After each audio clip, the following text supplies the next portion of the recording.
Hey everyone, welcome back to the channel. Today, I'm going to show you how to archive content on WordPress with ease. Whether you want to organize your posts or make your site more user-friendly, this full guide will make it super simple. Let's dive in. Accessing the site editor first, head over to WordPress and click Login at the top right corner. If you see the Continue with Google option, use it and select the correct Google account. Once you're logged in, look for the quick links section and click Edit Site. This will take you to your site management area.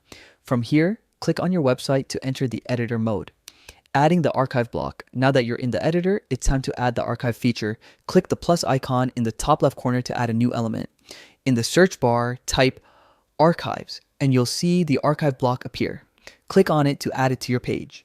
This block will automatically generate a list of your posts, organized for easy navigation, customization, and saving. After adding the archive block, you can customize it.